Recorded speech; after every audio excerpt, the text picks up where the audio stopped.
Hello, hello, and welcome to episode 33 of the Great Canadian Hockey Podcast. I'm feeling good on this fine Sunday evening. Looking outside, the sun is still, well, not the sun, it's still mildly light out, which is great as we dip into fall here. I don't know about you, but I'm definitely feeling fall. And since I asked that question, how are we doing? My co-host, Aiden Sarah. I'll start with it being super dark outside. It's been for a while here, so that's the uh that's the change in the locations between James and I. It was a heck of a week. We'll talk a little bit about it later because my movie is tied to my week a little bit. So I'll share small pieces of my week then.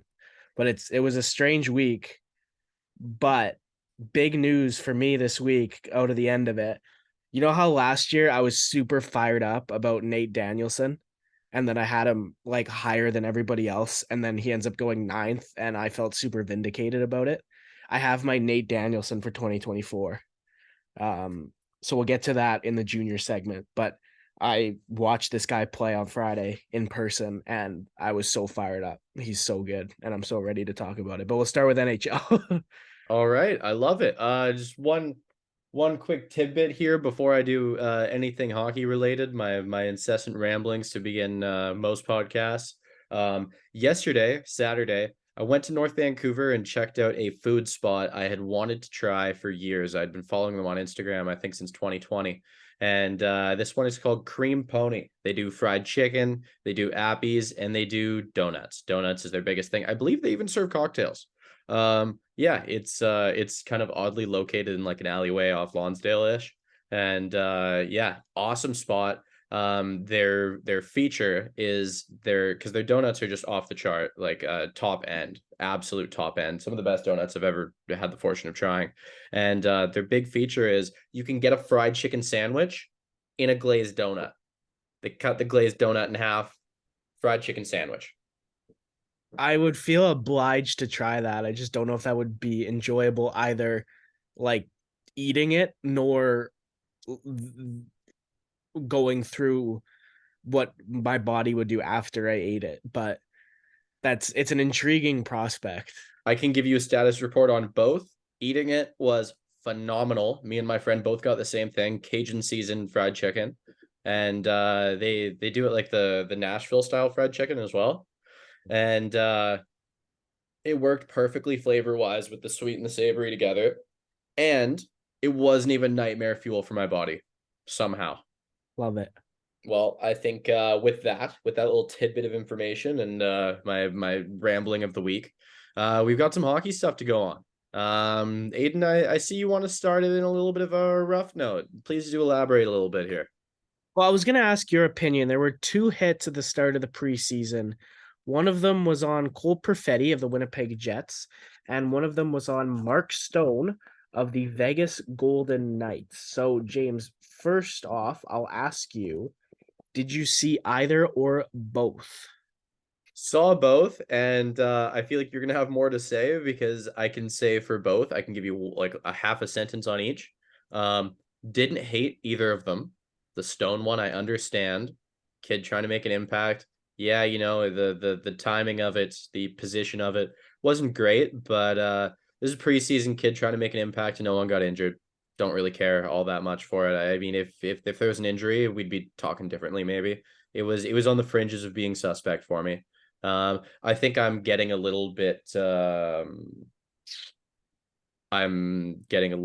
less angry about really gnarly hits lately. I don't know why. This is a trend I noticed at the end of the year. And then the Cole Perfetti one, I was less of a fan of that one, but it was okay. It was okay. It didn't bother me as much. What do you got?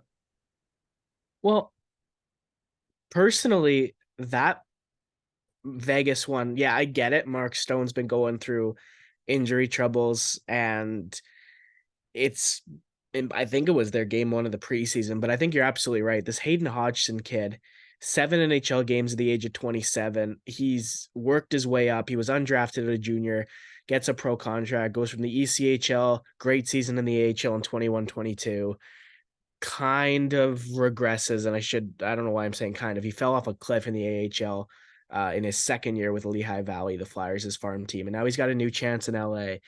And this guy's not making the Kings because of his skill. He's a big bodied player, he throws his weight around.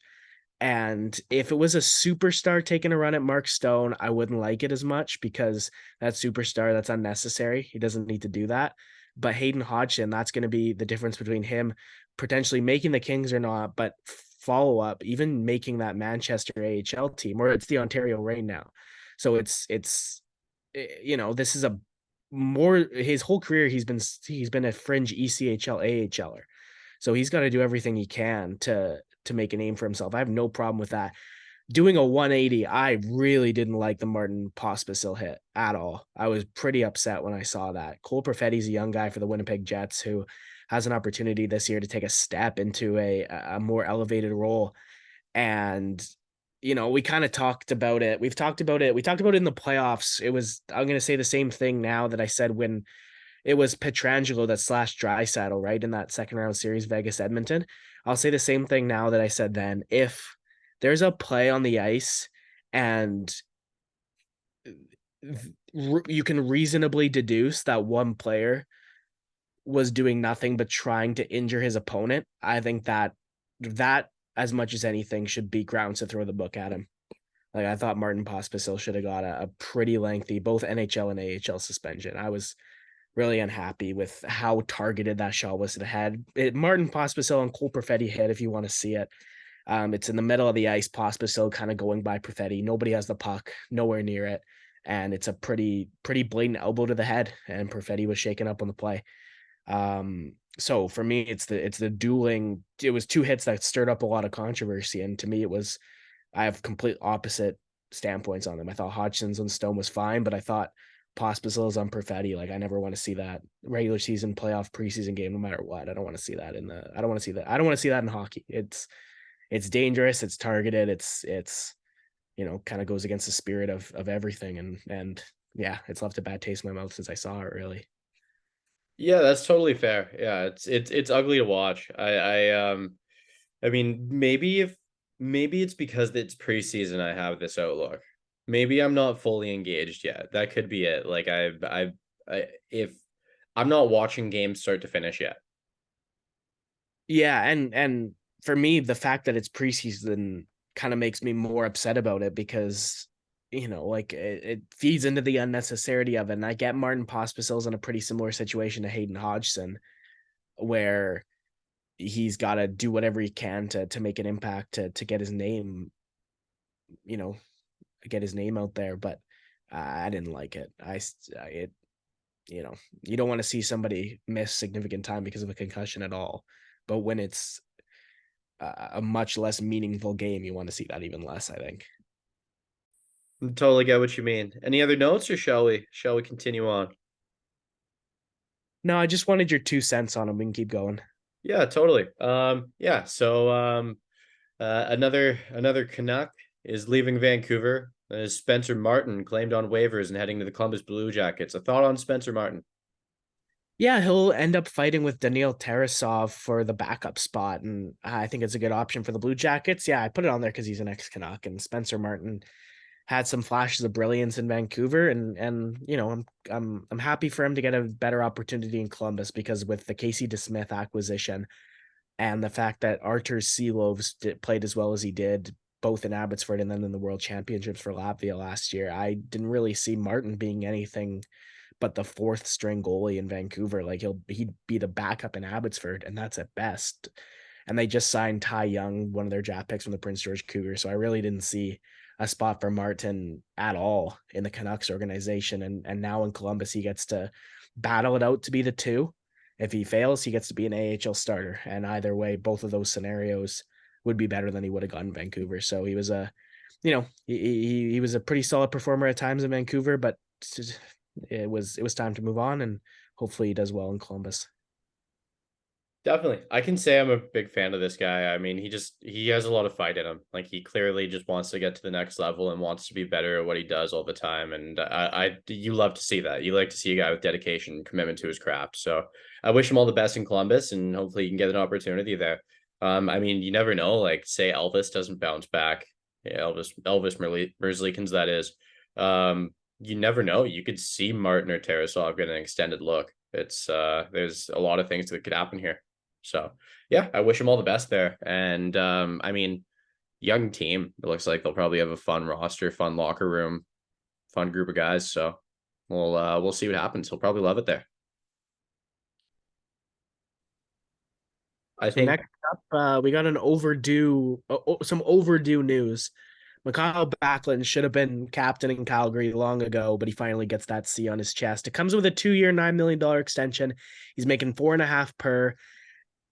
Initially, when I saw the money, I was kind of like, oh, a lot for a 34-year-old, but he had his best career season in terms of point production last year what? on really a dumpster fire of a Calgary team. That was my reaction when I looked this up too, James. His previous career high was in 16-17, 53 points. 56 points is the NHL career high set last season for Mikhail Backlund. 37 What? career high as well. I know. And so, I kind of flipped a little bit on the, oh, wow, 4.5 to no, that makes a tremendous amount of sense. It's on a short term deal. And, I don't think this is the last contract Backlund signs in Calgary either. This is a guy who's been through thick and thin with them, and good choice for captain. And, I'm cheering for him next year on this new deal, I think. From a business and community standpoint, he's great to keep around. There's been a lot of talk about how he is just incredible for the community, whether it's doing charity work, whether it's just outreach programs, whether it's just being involved. He's been huge in the city of Calgary, as a lot of guys have turned over, and he's been a role player there for a long time. I remember going into a hobby shop and picking up a Michael Backlund Future Watch autograph from 09-10 in 2014. I did that. And yeah, like I remember just thinking, oh, awesome, sick player. And he never left.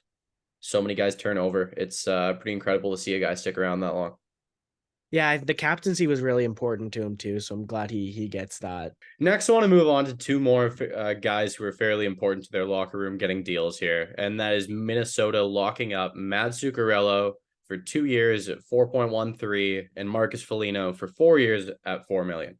I think both these guys have immense importance to this locker room success, to keeping these guys together and bridging the gap as some young guys slowly make their way in and be core members of the team. What do you think about these two deals here? Yeah, Matt Zuccarello kind of reinvented himself with the Minnesota Wild. A few great seasons on Kirill Kaprizov's wing. I think it's a smart deal for the Wild. He's 36, but 2 years at this number isn't too much of a risk. And Bill Guerin from Minnesota's got to be creative with his cap space, right? You got to maximize every dollar with those bio penalties hitting them pretty hard. They're going to be one of the teams to benefit the most when the cap rises. And for now, until then, they've got these two guys at decent cap hits. 32-year-old Marcus Foligno does a lot right for that Minnesota Wild team. 23 goals just a year ago, some regression last year, but if he can be back to even a 15-20 goal scorer, pair that with all the penalty killing he does, is 4 million a shade high? Maybe, but he brings a lot of intangibles, and both these contracts are, again, face value for the age and the players on this team, maybe a bit high, but again, you said it right off the top, huge to the locker room. And for the Minnesota Wild, I already said it, maximize every dollar. And these are two guys that can play anywhere for them. Just a quick tidbit. I mean, random little question here. What do you think Minnesota can do outside of this to maximize cap space? How are they going to get around this? I don't know how they can continue being a playoff team with all of this dead cap from the Parisi and Suter buyouts. Yeah, I think what they did with Matt Boldy has to be the way they do business going forward. And that's, rolling the dice on young players coming out of their ELCs on contract extensions and hoping that those investments pay dividends, right? Like for instance, the contract I always go back to is Jack Hughes. 8 years, $8 million. That did not look great when he signed it. Like, yes, you knew the potential was there. You saw the flashes, but that was him being paid for something he hadn't done yet. It was the promise of what he could do, and he's lived up to it. And the Minnesota Wild tried that already with Matthew Boldy, and Matt Boldy has been an excellent player for them over the last 2 years, but they gave him over $7 million on his second contract. you're starting to see teams do this more. We saw one this summer with Jake Sanderson, and I think that's what the Minnesota Wild have to do is identify these players that they think could grow into roles, pay them for the role they think they're going to grow into. Because if Matt Boldy, it's not inconceivable, James, that he goes 40, 40, 80 this year. And if he does that, you're not getting him for $7 million, right? You're going to have to pay him a lot more. And I think for the Wild, that's got to be the name of the game, is trying your best to find these young players that you can grow and develop into really, really key contributors and getting them locked up for as low a number as long as you can. And Brock Faber is undoubtedly next on that list. Yeah, that Brock Faber, Kalen Addison right side, that has a lot of promise coming up for the Minnesota Wild. Well, speaking of promise, young Mr. Connor Bedard has been getting a lot of attention this preseason. Do you want to put into a few words? I mean, sing to me about how great he is. Sing to me about the greatness, and not the maybe not the 6-1 loss tonight. He wasn't a negative. He was not on the ice for no minuses at all. 20 minutes and 52 seconds this preseason game against the Detroit Red Wings in a 6-1 loss, but not a minus. So that's something. Yeah, and when he was on the ice, he's the best player on the ice most of the time he's out there. 4 shots tonight. Yeah, he's man, and one of those shots, I'm not sure if you saw it.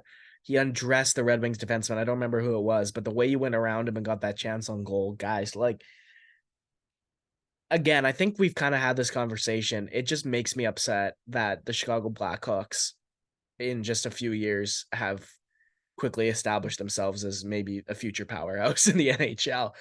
Connor Bedard is the headliner of that, and you've got Oliver Moore, Kevin Korchinski coming up with him. But man, this kid, like when Connor McDavid was drafted, you could identify him like after Crosby, he's going to be the best player in the league. And we've just, this is the emergence and the first NHL action we're seeing of the guy who's going to be the best player in the league after McDavid. That's where we're at. And it's,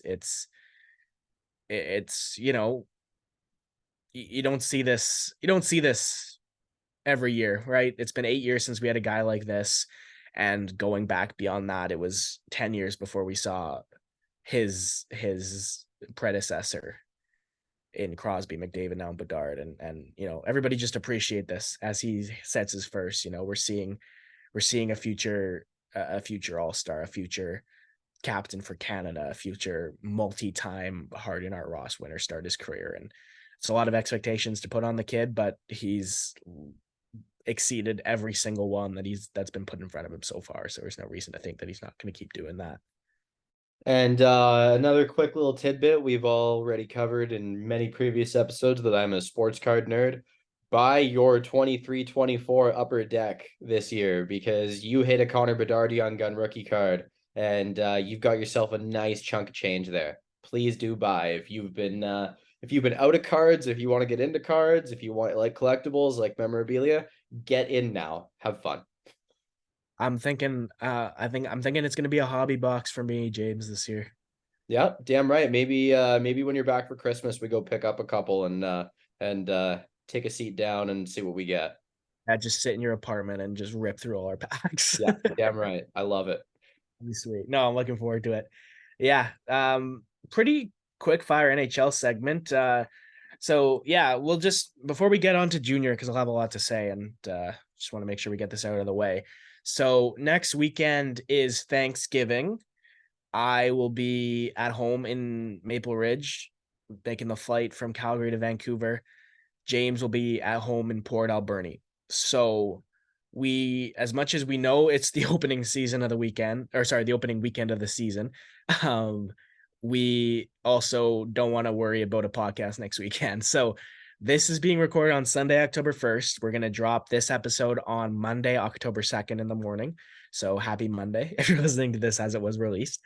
Next week will be an interview special. We have Lucas Chelli, who graduated with James and I from BCIT, currently working as the color commentator.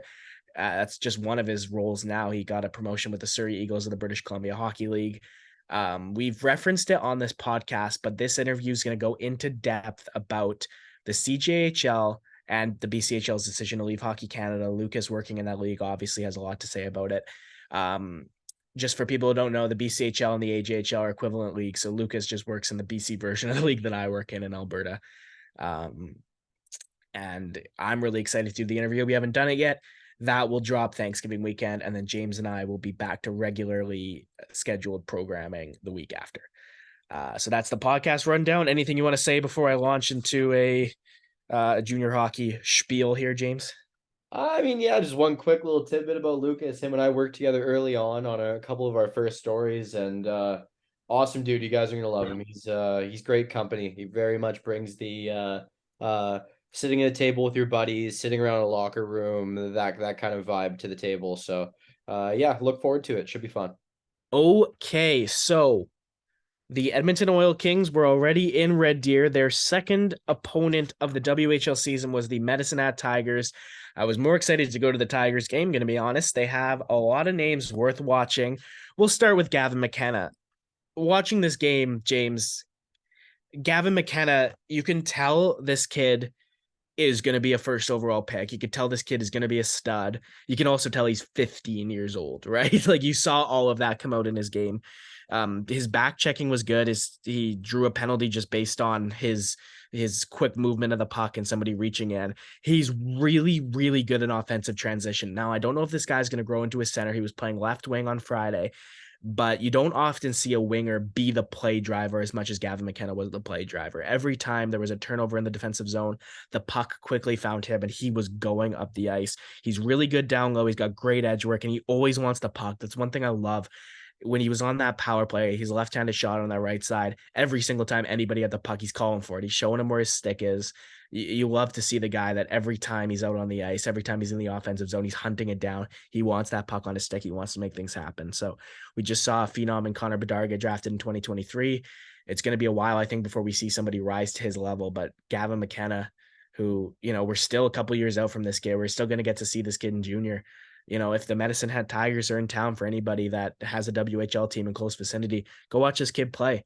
He's not going to get the hype of a Connor Bedard, but I got a feeling in his draft year, those tickets are going to be hot. So get your time in watching McKenna. Have you seen anything of the 2026 projection number one yet, James? Yeah, and fully admittedly, 6 months ago, I had no idea who he was. And the I was playing franchise mode and we have custom rosters in NHL now, so people can make all of the good prospects that aren't in the game yet for me.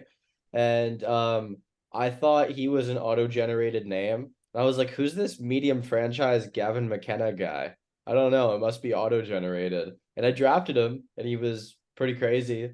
And yeah, I was like, oh, okay, that's cool. And then I saw that he was a real person. And I saw that he was actually a lethal weapon of a real person, of a hockey player. And yeah, I'm really excited now because I will always have that little tidbit in my mind.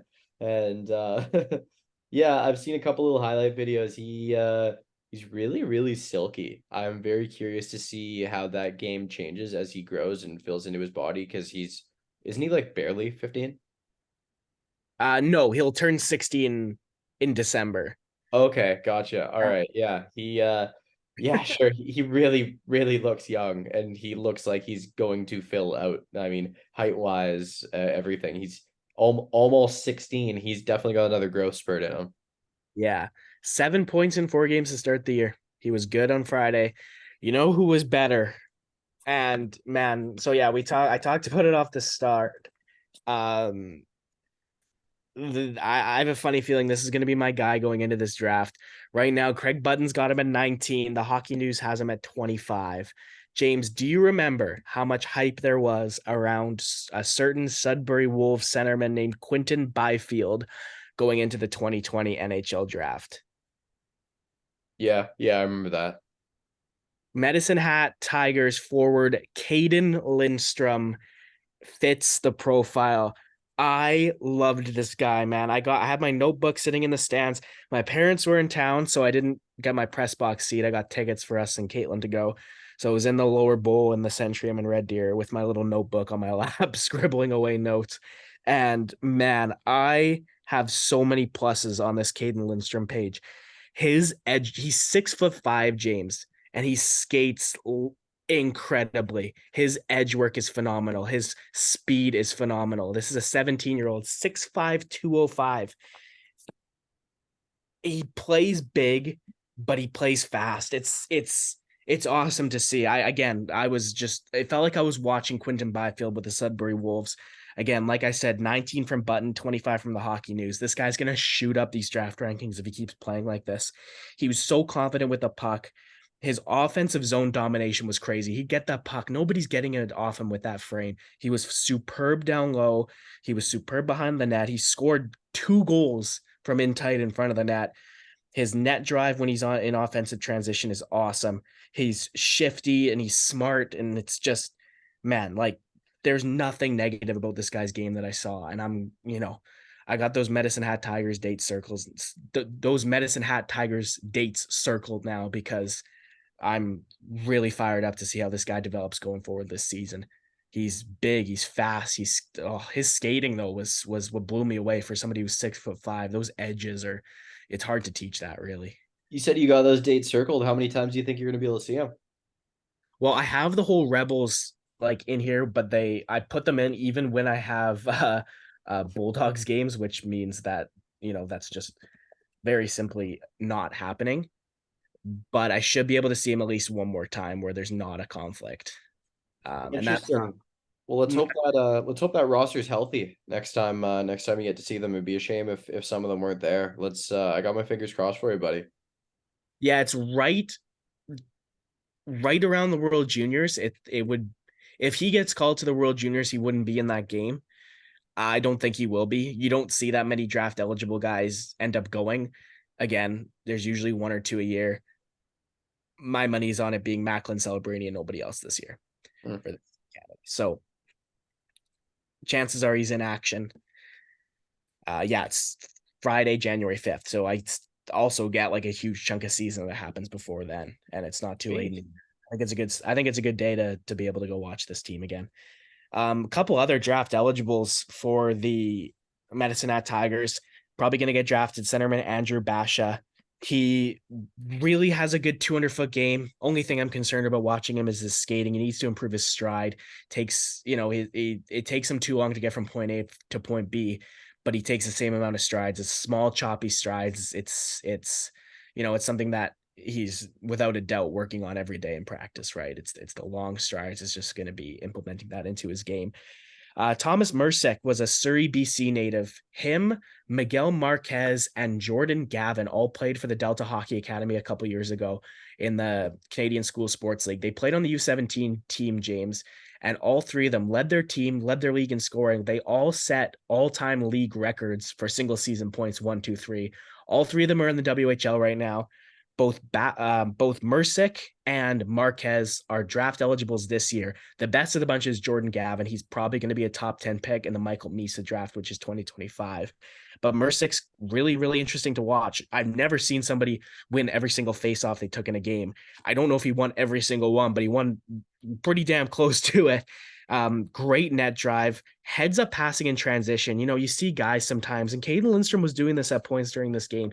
You see guys get that puck on their stick in the neutral zone, and then they put their head down, they drive to the net. You see a lot of players, even at this level, doing that just because they're used to being the guy on their teams until they get into the WHL, right? When you dominate hockey growing up, at times for some of these players, this is the first time that they've played with a lot of players who are at the same skill level as them. But Thomas Mersick, you can tell that he played with some pretty good players because when he has the puck in offensive transition, his head is up and he's making great passes, great seam passes. He's reading the play really well, moving into the offensive zone. I was really impressed with a lot of what I saw from him. For the Red Deer Rebels, Ollie Josephson again just took another step forward to me. I love this guy's motor, man. If there's a team picking in the second round and this guy's available in the 40s or 50s, somebody's got to jump on that. He never quits. He never stops working. He's great on the power play, great in the penalty kill, great on faceoffs, always physically engaged, finishing checks, and his transitional play, both offensive and defensive, is really good. So, he's kind of the classic case of does nothing sensationally, but does everything really well, which is what Nate Danielson was last year. And we saw him go all the way up at 9th overall. And you can never say a bad thing about a person named Ollie. You will never meet a bad Ollie. Ollies, whether they're pets or people, they're always going to be good dudes. I can't remember personally knowing an Ollie. Sorry if there's an Ollie that I know listening to this that I forgot about. Oh, just you wait. Just you wait. You'll meet an Ollie one day and you'll know exactly what I mean. Just a good vibe name. Yeah, yeah, exactly. Well, I think that's it for Junior, unless you had any other notes for this episode. No, man, we went through this pretty quickly. Like this was a quick bang, bang, bang. So we can really stretch out these games. So if I'm games is the down. part, yeah, if games is the part of the podcast that any of you listeners don't like, um, see ya. But we'll have the submitted questions. We got three of them today. James and I'll go a movie each, and yeah, let's play some trivia games as well. So, what do you want to start with, buddy? Let's go questions first. Okay. So from the Instagram, top three President's Trophy candidates. Right You off want the me to top go of your head. first? Yeah, you go. I'm going Dallas Stars. I am going Toronto Maple Leafs. And I am going Colorado Avalanche. So you had one of mine, Toronto. I have Toronto up there as well. I know we did way too early conference finalists last time, and I had them as one of them. I do think, like I think I've said this on this podcast before, this is Toronto's best chance to excel out of that Atlantic division. The Buffalo Sabres, the Ottawa Senators are coming, and it's a year that we saw the Tampa Bay Lightning finally lose in the first round, and we saw the Boston Bruins lose significant pieces off that team. Both Krejci and Bergeron retire without replacements as good as them. That was always going to be really hard to find. And I don't think Buffalo and Ottawa are there yet. So I think for the Toronto Maple Leafs, this is the year. This is the year that they like. I know I predicted them in the conference final. I'll say it again. I think they win the division. I think they get out of it as well. They'll be facing the Carolina Hurricanes. Carolina's my number two. It's a team that if everything clicks with that offense, that defense, that goaltending, and I really like Rod Brindamore as a coach, they could really go places. And in the Western Conference, I think the Vegas Golden Knights show up to play. I think they really go out there and they're going to have a drive to prove to people that they're a legit contender. Last year wasn't a flash in the pan, and the anomaly was the missing the playoffs. It wasn't the winning the cup. So I think Vegas, Carolina, Toronto would be my three. Another note in the Toronto one is that the Florida Panthers are full of injuries to start the season too. That could be even more easy points. Yeah, Florida's an interesting team. It's going to be really, really fun to Yeah, watch. having Sergei Bobrovsky in fantasy is going to be a roller coaster ride. Yes, it is. Okay, next one up. So this question asks, what is the ballsiest? So, yeah, what's the ballsiest coaching decision you can remember that paid off?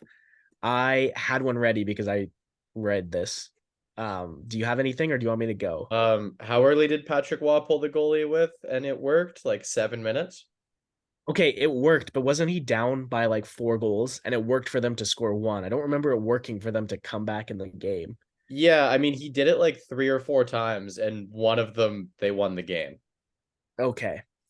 Yeah, Patrick Waugh, like, man, that that didn't catch on. Hey, he's still the Lone Ranger when it comes to pulling the goalie with Um, 7, 8, 9 minutes a to few go. guys did it. A handful of guys did it, and it pops up once in a while now. I think I want to say the Rangers were down 3-0 or 4-1 in a regular season game last year, or the year before, something like that happened. They might even have been the team ahead, but yeah, you see it once in a while, maybe a couple times a year. But with him, he was doing it in playoffs, so it was just like, what? Everyone's watching. What are we seeing here? Um, outside of that, the one that this is a hypothetical, the one that I thought I would have seen by now is I believe, I could be wrong here, but you are allowed to put a different goalie in the shootout. Yes, I've seen that happen like years ago, and I think the team lost. I know it was an Islanders game, and I know Evgeny Nabokov was one of the goalies. Well, I don't remember if he was going in or coming out, but the Islanders lost the game. well, I still seem to remember like Canucks fans getting really pissed off because Luongo lost like a few shootouts in a row. It And wasn't very good. yeah, yeah. And then I remember people being like, well, they should just start Schneider so this doesn't happen. And then I was like, well, actually, 13-year-old me happens to know that you could switch goalies in the shootout. And then they're just like, well, they should do that. And yeah, that it didn't happen. But I always thought I would see it. Yeah, it's hard to put a goalie in cold like that. Ice cold. It's Yeah. his stretch on breakaways. Yeah, great way to injure your backup goalie. Yeah, it's tough. Mine is a goaltending one too. It was in the 2012 World Junior Ice Hockey Championships. It's kind of funny. James and I, before the podcast started, randomly had a conversation about both the 2011 World Juniors and the 2013 World Juniors, but not the 2012 World Juniors. That's where mine is coming from. Legendary Russian coach Valery Bragin in the semifinal against Canada. Russia goes up 6-1 in the third period in Calgary. They're pouring on goals. They're pouring on pressure. They're just kind of having fun with it. Evgeny Kuznetsov, I think, had a hat trick in that game. I know he led that tournament in points.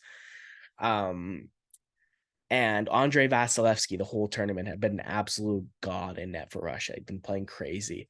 And he's playing his again, he's playing the best hockey that we've seen from a world junior goalie in a long time up to that point. And then Dougie Hamilton scores on him. And then we see Jaden Schwartz score on him. And then Brendan Gallagher scores on him. And then Brandon Gormley beats him from the point with a long wrist shot that he just really shouldn't have let in. And Valery Bragin in that moment puts in Andrei Makarov, who had only played one game in the tournament, and Makarov shuts out this Canada team that was absolutely pouring on the pressure, made some great saves, and got Russia into the gold medal game. Makarov then gets the start of the gold medal game. Now, the semifinal goalie switch is what paid off. This it's hard to say that this coaching decision didn't pay off. Sweden outshot Russia something crazy like 60-15 in that game, the 2012 final. And Andrei Makarov was the only reason that game went as long as it did. But Mika Zibanejad ended up scoring on him in overtime. Sweden won 1-0. But I will never forget either of those two games. Nice, nice. Okay, yeah. That's pretty solid. I very clearly remember Andrei Makarov in World Juniors and thinking he was going to be sick, and Me that too. Buffalo just had this like goalie in their system waiting to strike, and it just never happened. So Okay, so we have a kind of a silly question here that I think. Okay, if you could change the footwear in hockey from skates to something of your choosing, what are you picking? They want one serious answer and then one answer for us just to mess around with. Um, I think my serious one, like I was very involved with local ball hockey growing up. hmm. I played it every year, and for years I coached it, and it was a ton of fun. Like Maple Ridge ball hockey in that community, it's really big. It's so much bigger than I've seen it anywhere else. Um, and I think there's a spot for mainstream ball hockey a little bit more prevalent, right? Um, so that's my serious answer is just concrete and running shoes. I don't know what else to say. Well, they just said skates, right? Yeah, change it from skates. Okay, Um, now I just don't. skates, so it's still Yeah, ice. yeah. Which So you want to change the skates to running shoes. I'm taking my creative liberty and also changing the surface for my. Okay, all right. Now I don't know what else to say. That I've won't. got, I've got one. Yeah. What's yours? Shorten skis, and your stick also functions as ski poles. That would be cool. I like that a lot. Um, and then so that's the funny one, and then the serious one is sled hockey. There is already sled hockey. We sled hockey is I've actually watched like a 15-minute video of it when I think a couple NHLers were like going to a sled hockey event to kind of promote and shine on people who experience disabilities of the physical kind, and they get out on sleds, and yeah, I think it's pretty cool and an inclusive version of the sport. if you're ever in a beer league game or ever in a rink and you see that the boards have like the plexiglass on it around the spot the water bottles would go, it's for sledge hockey. It's because then the players can see out of the benches. I don't know if you knew that. I had no idea. That's Like, complete news to me. yeah, like the Red Deer College rink here has that on the boards because they hosted the Canada Games in it, and they had Paralympic. Let's say Paralympic, but yeah, they had sledge hockey as part of it, and so the boards have like the plexiglass right around where your hips would be if you were standing up, and then that gives the sledge hockey players the ability to look through the plexiglass instead of like, could you imagine just regular boards, and if you're sitting down, like, you can't see anything that's going on, right? Um, so that's yeah, I've seen a few different arenas. I know in BC as well. I can't put my finger on any of them, but it does I feel exist. like I've definitely seen that, but it just hasn't registered where or when, and it just seemed like a feature of the rink. Yeah, yeah, that's why. I remember, and I was like 7 years old, so it's a very vague memory, but I remember after the Olympics that concluded in Vancouver in 2010, going, I think, to two Paralympic sledge hockey games in Vancouver with my parents. Yeah, that's a cool idea. For my silly one, man, that skis one was good. I don't know how the hell I'm gonna top that really. Um, Oh, I got another one. I have another funny one. And I really hope I didn't just steal this from you, but snowmobile hockey. that's fun. That would Yeah. be cool. My thinking was, and if I had something else, I wouldn't say this. It's way too close to ripping off your skiing one. Hmm. But I think if there was some way that you could have both feet on one board like a snowboard, I Okay. All right. just don't know how you get around the ice like that. But some version of that would be my answer, and I'm not super Okay, proud of. okay, okay, hear me out. I think I have the solution to yours. Okay. So it's downhill and you switch sides and take the lift up and you're snowboarding down the hill and it's but then it would have to be like a lacrosse style thing. Yeah, I know what you mean. Do you ski or snowboard? I've snowboarded once when I was no, twice when I was like 14 and then I went skiing for the first time ever in January, February, something like that. Damn, it was hard. I've never used those muscles before. I love skiing. I used to go so much, and I terribly concussed myself. I think my most recent time going, and I mean, my most recent time going was also kind of around the time that I started needing to like rely on my income to live and not just Yeah. get to be somebody in my parents' house. So that is part of the reason I haven't gone. I definitely would if it wasn't so expensive, but part of it too is just absolutely, oh my god, man, it was bad. Well, It that's a was, huge part of growing up is like deciding when it is or isn't worth it throwing your body on the line and potentially risking your next 3 to 6 paychecks. oh man, it was, yeah, like I I kind of thought I died because I was unconscious, and I kind of came to, and the belongings in my pockets, like the jacket still, the pockets are ripped, and that was just from impact. It was brutal. um but it is something dear to my heart, and maybe that's something you and I do. Yeah, You damn right. I mean, if you're extremely patient and you want to go on the boring hills, let's do it. I think that's where I need to start, man. That's where I need to not I need I to can not like throw kind myself. of weave and go side to side. I'm kind of getting there. Yeah, it's the turning that once you get it, you get it. Well, for me, I don't really like doing anything fast. You said concussions. I've had a few. I have a neck issue that's kind of ongoing for my whole life, and I don't like doing things super fast. I drive an awesome sports car, and I don't go ridiculous speeds like ever.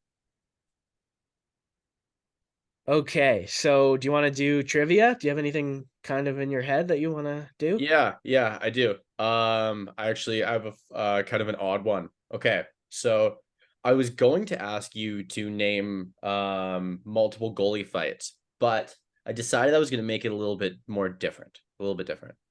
I want you to name uh up. I'm gonna try and get you to shoot for three, but if you can't get three, it's okay because I honestly can't even think of three off the top of my head. I'm gonna quickly gander for it. But I want you to name 3 times a goalie has wanted to go fight and not been able to. How many times am I allowed to say Jordan Bennington? You're only allowed to use each player once. Okay, well, Jordan Bennington, when he like, I think it was against, I want to say it was against San Jose where he got yanked and then he went and like pump faked two of the Sharks players, like pretended to punch them. And then Martin Jones wanted to scrap, but the referees were at this point escorting him off the ice. That's one of them. Ooh, okay. Can they? And I have to say, like, it has to be ones that didn't end up in a fight because I remember one. Yeah, they can't have started to actually fight. They have to have been stopped before it was really thrown. That's tough Yeah, very tough. because there was one that I remember. It was Chad Johnson, Rick DiPietro from the early 2010s, where like Chad Johnson wanted to fight and DiPietro didn't, and they did end up fighting, and the fight went like it went in the way you'd expect it to go when one participant wasn't very willing because Johnson just beat the crap out of DiPietro. Um, the only other one that comes to mind is a Toronto Vancouver game where Troy Stetcher was a rookie and he was kind of getting roughed up at the side of the net, and Ryan Miller went to, I think, try and fight Matt Martin, and it didn't get too far. But I remember that was kind of a crazy game. There was a few cheap shots in that game. I've got one, and it was one that I kind of thought you might go to because this one's like within the last 5 years. I want to say it was somewhere between 4 and 6 years ago, something like that. Tuukka Rask and Jimmy Howard tried to fight, and Rask was pissed right off, and the refs wouldn't let them go. I do remember that. Yeah. hmm Yeah. it was like Braden Holtby fought Ray Emery, and after that, they were just kind of like, "Oh, we shouldn't let this happen," because didn't Ray Emery like massacre him? Yeah, and that was another one where it definitely seemed like Emery was much more into the idea from the start than Holtby, kind of like the Johnson DiPietro one. Yeah, Mm-hmm. yeah. I'll Uh, never forget. I was and watching. also in my Google searching, I found Peter Budaj tried to fight Fleury once. I vaguely remember that too. Now that you're saying that. I don't remember it, but in my Google search, that's the one I found. But if you search that up on Google, your first 37 results are going to be, I don't know why I use 37 for every random number I come up with, but it's going to be Binnington Fleury. Okay, interesting. What have you got for me? Also, I came up with that question off the top of the dome while we were recording. I just got two career trajectories for you. It's been a while. Ooh, okay, all right. Okay, so your first one, career spans from 2010 to 2023. They are still under contract for one more year. Colorado, St. Louis, Washington, New York Rangers, Tampa Bay Lightning, Anaheim Ducks.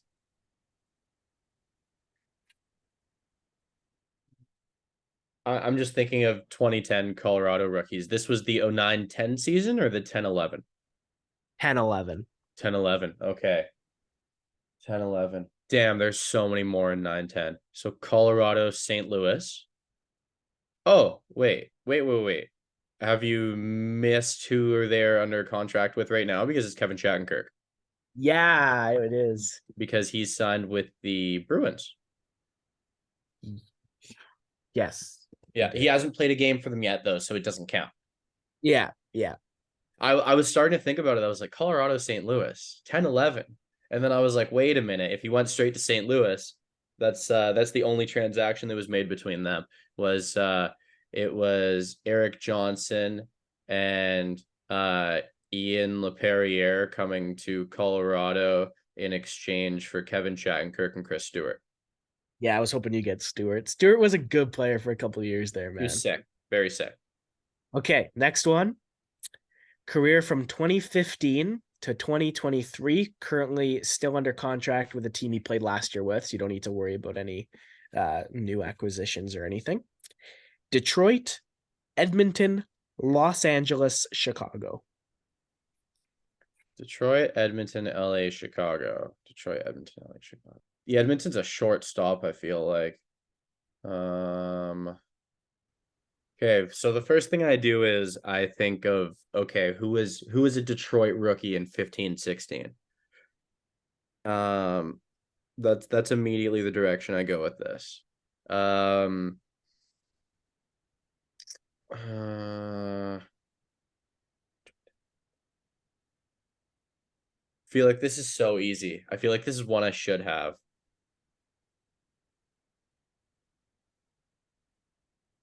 Um so I'm not these aren't guesses. I'm just running through in my head like the no, that's not even it. That doesn't even work. I want a hint. I would like my one hint. Okay, career high came in 18-19 with Detroit, where he scored 30 goals and 54 points. What? Career high in No. goals, Oh, assists yeah. that year. What? You're still there in Detroit in 18-19. Edmonton, LA, Chicago. So he's on the Hawks right now. Yeah. I feel like anyone listening is screaming at their radio, phone, whatever right now, just being like, "Why don't you have this?" Because only sweaty hockey nerds listen to us. It's sweaty hockey nerds, or it's like the opposite, where they don't know and they're Yeah, just for us to say a name that they've never heard of. yeah. I want another second on this one. So on the Wings in 18-19. I got nothing. Okay, he was the Blackhawks' leading scorer last season among players that finished the year with Chicago. So both Max Domi and Patrick Kane had more points than his whole season before they were. Nothing to see you. Oh no. Yeah. Damn. I had it in my head that FNCU was like so where I kept trying to go is guys who weren't there for long in Detroit. And then when you gave me the career high with Detroit in 18-19, that just completely threw me off of my thought process. I had nothing after that. That hint should have probably helped big time.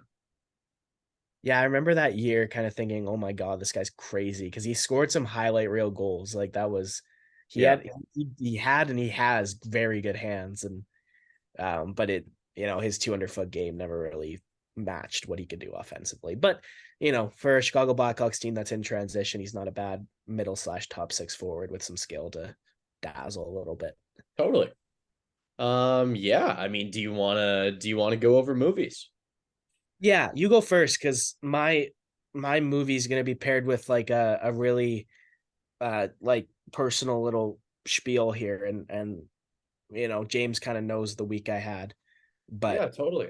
uh the movie will come with personal stuff. So I should do that last. You should go first. Definitely. Yeah, my movie is fairly lighthearted. I got the app Letterboxd. Have you ever had Letterboxd? Are you aware of that? I am aware of that, and like my knowledge of it is enough that I know it's something that I should like get into, and I just haven't got around to getting into it yet. Yeah, I spent like 45 minutes on Letterboxd, I mean sometime last week, Wednesday, Thursday, something like that. Just going through movies that I've watched, rating them on my own personal thing, adding movies to my watch list, my liked list, and movies on my list to watch. And then so when I did that, I went over, I mean, I've mentioned before on this podcast that what I do is I keep a notepad on my phone for like movies I've wanted to watch for a long time. A lot of them are critically acclaimed ones I haven't seen. Some of them are just like 90s early 2000s movies, whether it's a like comedy, college comedy, rom-com, drama, whatever, that I've always wanted to watch. And it was like a high school rom-com that I've always wanted to watch. And it's called Whatever It Takes, and it has James Franco in it. And weirdly enough, what's the Aaron Paul from Breaking Bad? He's like the goofy friend in that, like really, really oddly. And yeah, so it's like basically the plot line is like there's this one guy who's like kind of your like average like high school like outcast background guy kind of thing, like not really involved with everything. And then there's like the popular jock kid, and both of them want a girl from each other's worlds, basically. Like, and so they like try to teach each other and help set them up with each other. And it's just really funny watching James Franco be like a hilarious like high school idiot, because like if you've watched Freaks and Geeks, which is just a phenomenal show that he was a part of, when Judd Apatow put like him and Jason Segel and Seth Rogen and all these people together when they were really young. It's just awesome. And so it kind of scratched the itch of like funny little thing to go along with. It was a late night after work thing, and it made me smile, got a couple good laughs out of me. I've been told James Franco and I have the same smile. I kind of see what you mean. I kind of, it's your silent smile when you're not laughing. Yeah, because my eyes get small, and I think that's where it comes from. Because I've looked at it, and that's the only thing I can really be like, okay, that must be what they're I'm talking about. picturing it right now. I Yeah, actually, it's actually kind of creepy how I'm looking at this, and yeah, I'm really weirded out here. yeah. Like it's not like we look alike otherwise. Like that little grin that makes us like close our eyes for some reason. That's There the are no other comparable features whatsoever. You're completely different people in every sense of the word, but just that. that's the bane of my mom's existence when she's trying to take photos and she tells me to smile and then she tells me to open my eyes and I'm like, those are two mutually exclusive requests. They both cannot exist simultaneously.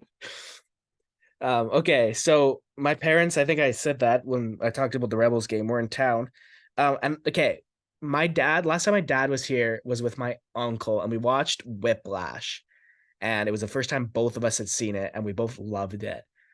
And when we were trying to find a movie to watch with my mom and Caitlin the other night, they left yesterday, by the way. So it was Thursday night. It must have been because we watched the Rebels game Friday, so it must have been Thursday. My dad like really, really wanted to put on Whiplash, and I was like, okay, I think mom would like it, but sure, yeah, we can watch it. I don't know if he did this on purpose. Now, this is where I'm going to talk about my week a little bit.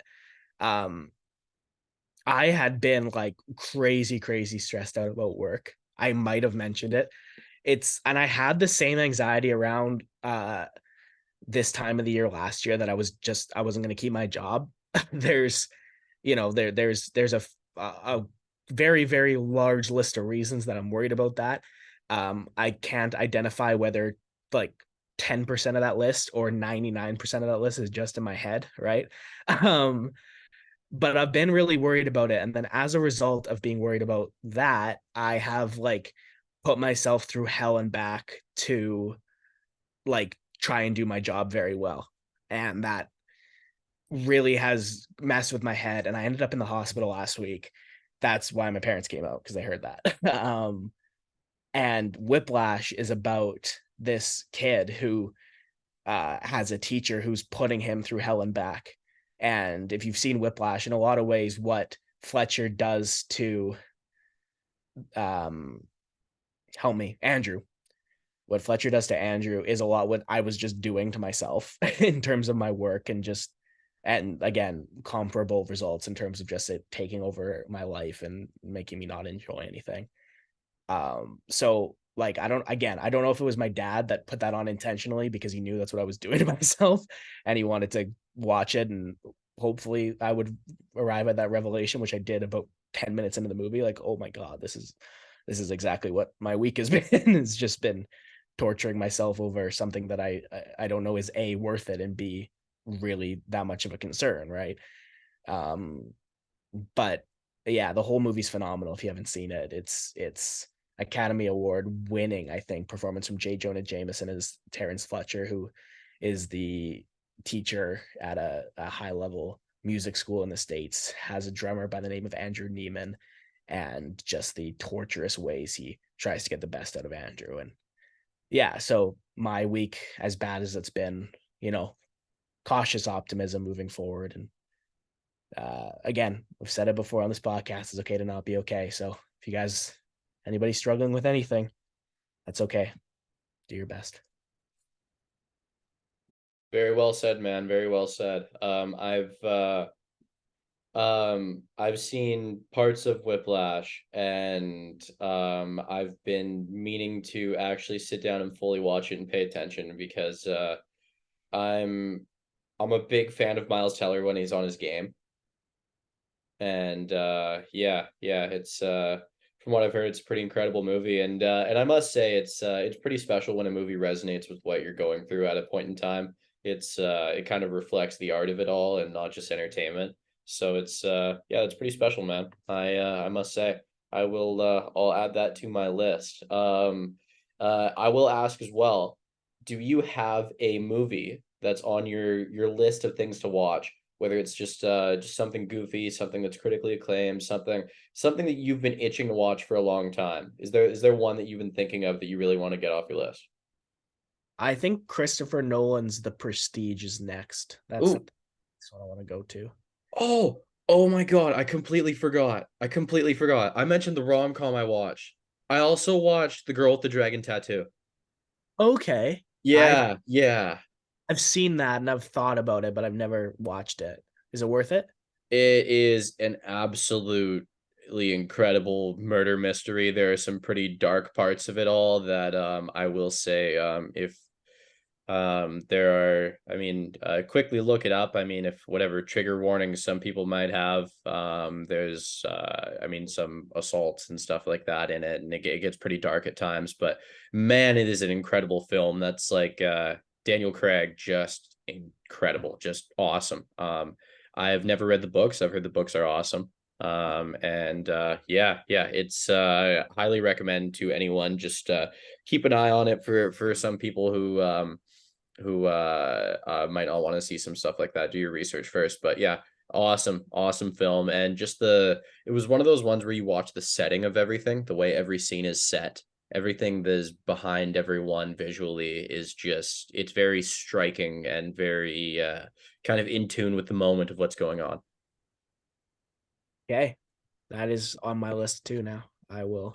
Oh, but yeah, in what I was saying, that's why I asked about the list, is because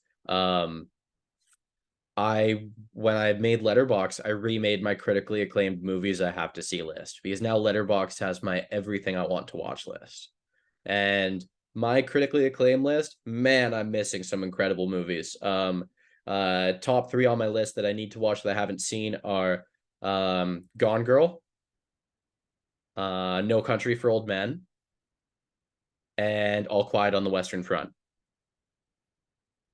I haven't seen All Quiet on the Western Front, but I can tell you Gone Girl is very good. And I loved No Country for Old Men. Javier Bardem, top three favorite performance in any movie ever. Javier Bardem in that movie. He's unbelievable.